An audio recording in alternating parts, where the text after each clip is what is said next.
해당 지역에 사업이 부진했던 이유는 바로 사업성 때문입니다. 앞에서 설명드렸듯이 이 바로 오른쪽에는 남산이 있죠. 안녕하세요. 여러분들과 함께 경매 공부하는 직장인 햇담 경매입니다. 제가 오늘 소개드릴 물건은 서울역 근방에 있는 한 꼬마 빌딩인데요. 주소는 용산구 가로동 7-190이고요. 일평균 조회수 216에 달할 정도로 아주 인기가 있는 물건이 되겠습니다. 해당 물건은 토지와 건물이 일괄로 나왔기 때문에 아주 깔끔한 물건이고요. 건물 면적은 127평, 토지 면적은 108평으로 일반적인 꼬마 빌딩이 토지 면적이 50평에서 70평인 것을 생각해보면 아주 큰 토지를 가진 물건이라고 볼 수 있습니다. 1차 매각 기일은 5월 3일에 예정되어 있고요. 약 50억에 나와 있습니다.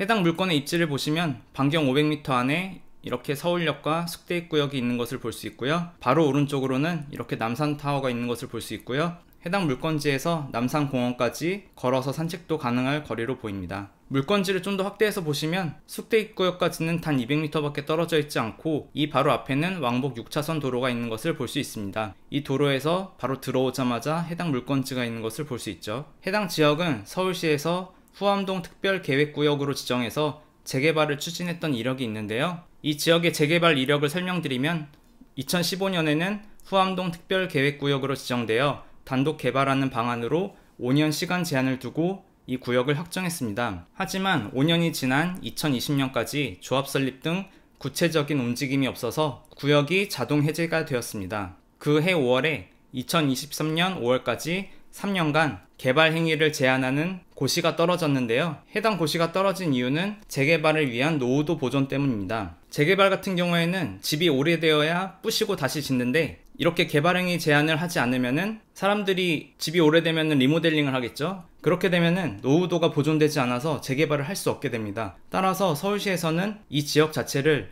재개발을 하고 싶어 하기 때문에 이런 개발행위 제한을 결정한 것이죠. 해당 지역에 사업이 부진했던 이유는 바로 사업성 때문입니다. 앞에서 설명드렸듯이 이 바로 오른쪽에는 남산이 있죠. 따라서 이 남산 조망권 확보 규제로 인해 아파트를 지을 때 고도가 12층에서 18층으로 층수 제한이 되어 있었기 때문에 해당 조합원들은 사업성이 나오지 않았기 때문에 진행을 하지 않은 것이고요. 상식적으로 생각해봐도 아파트가 20층, 30층 이렇게 올라가야지 사업성이 나오겠죠. 따라서 앞으로도 이런 사업성 개선 전까지는 재개발이 힘들 것이라는 의견들이 많고요. 그렇기 때문에 해당 물건은 재개발을 보고 달려들기에는 무리가 있는 물건으로 보입니다. 해당 물건지를 좀 더 확대해 봤는데 이 뒤편에 있는 것은 주차장인데 이것은 물건지의 주차장이 아니라 이 옆에 있는 대로변 건물의 주차장으로 현재 뒤에 사진을 보면 아시겠지만 해당 물건지에는 주차장이 없는 것으로 보입니다. 물건지인데요. 축대와 담벼락이 지금 이렇게 되어 있습니다. 감정평가사가 찍은 사진을 보시면 이렇게 도로에 차가 주차되어 있는 걸 봐서는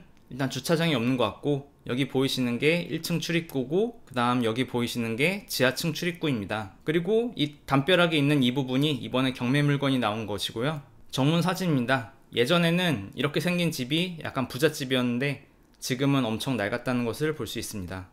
그 당시에는 지하층이 이렇게 공사 중이었다고 합니다. 건물 뒤편에 그 옆건물 주차장에서 찍은 사진인데 해당 물건지가 경사가 진 부분이기 때문에 여기 보이시는 이 부분이 1층임에도 불구하고 약간 반지하 느낌이 드는 것은 어쩔 수 없는 것 같습니다. 해당 물건의 도면을 보시면 지하는 50평, 1층은 40평, 2층은 32평으로 구성이 되어 있고요. 1층에는 이렇게 사무소가 있고 지하층에는 이렇게 제조업소가 들어와 있습니다.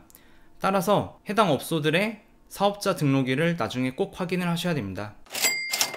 그럼 권리를 분석하도록 하겠습니다. 해당 건물의 건축물 대장을 보시면 이 위에 노란색으로 위반 건축물이라는 문구가 없기 때문에 이행강제금을 내지 않는 아주 깔끔한 물건이라는 것을 알 수 있고요. 보통 이런 꼬마 빌딩 같은 경우에는 불법 쪼개기를 통해서 수익률을 극대화하기 때문에 위반 건축물이라고 써있는 경우가 많은데 이 물건은 아주 깔끔한 것으로 보입니다. 다음 페이지를 보시면 사용 승인일이 1965년이라는 것을 볼 수 있죠.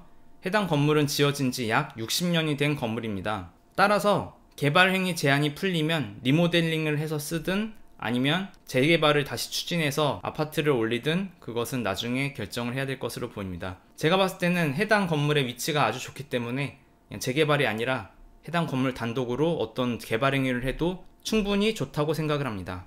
아래 건축물 대장에 변동사항을 보시면 여기 2012년 6월에 용도 변경, 지하 1층을 주택과 제2종 근린생활시설로 이렇게 나눈 것을 볼 수 있고요. 1층도 주택과 사무소로 이렇게 용도 변경한 것을 볼 수 있습니다. 따라서 제가 봤을 때는 사업자 등록도 2012년에 냈을 것으로 추측할 수 있는데요. 하지만 확실하게 세무서를 통해서 사업자 등록일을 꼭 확인하셔야 됩니다. 실제 점유하고 있는지도 보셔야 되고요. 앞에서는 벌금을 냈는지 안 냈는지를 파악했다면 이번에는 등기부 등본을 통해서 어떤 권리가 있는지 보도록 하겠습니다. 등기부 등본 같은 경우에는 근저당과 가압류가 언제 잡혀 있는지 그것만 보면 된다고 제가 항상 말씀드리는데요. 여기 보시면 1998년 1월 15일에 이렇게 근저당이 잡혀 있는 것을 볼 수 있죠. 그렇기 때문에 이 아래로는 모든 권리와 임대차 관계가 소멸된다고 보시면 됩니다. 그리고 근저당 위에 소유권 이전 빼고 뭐 더러운 게 없기 때문에 아주 깔끔한 물건이라고 볼 수 있습니다. 주택 같은 경우에는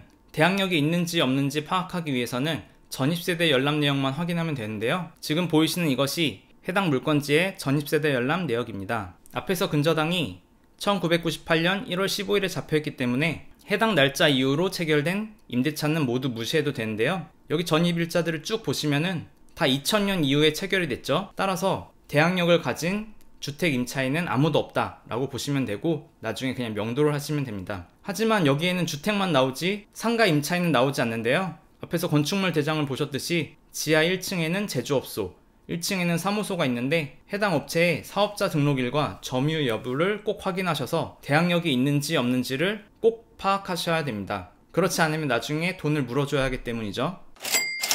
그 다음 경매에서 가장 중요한 가격 산정입니다. 지금 보이시는 이거는 감정평가사가 감정한 가격인데요. 토지는 약 49억에 평가가 되었고 건물은 5천만원이 평가가 되어서 총 49억 8,500만원에 평가를 했는데요. 건물은 그냥 없다고 봐도 되겠죠. 토지만 봤을 때 평당 약 4,620만원에 감정이 된 것을 볼 수 있습니다. 네이버 부동산을 통해서 주변에 비슷한 물건이 있나 봤는데 비슷한 물건은 없고 좀 떨어진 이곳에 평당 3,840만원으로 나와 있는 것을 볼 수 있었습니다. 물건이 하나밖에 없어서 정확한 호가는 파악하기 힘들었는데요. 이런 부분은 직접 부동산에 가보셔야겠죠. 그리고 해당 물건지 주변에 이전에는 얼마에 거래됐는지를 파악해 봤는데요. 바로 옆에는 평당 3,500만원, 3,500만원, 4,800만원, 4,300만원까지 다양하게 거래가 되는 것을 볼 수 있는데 이거는 평당 가격이고 실제로 이 건물들의 토지 평수는 약 50평에서 60평밖에 되지 않는 작은 물건이란 것을 확인했습니다. 하지만 해당 물건지는 대로변에서 제일 가깝고 토지도 100평 가까이 되기 때문에 물건의 쓰임새가 훨씬 좋다는 것을 알 수 있습니다.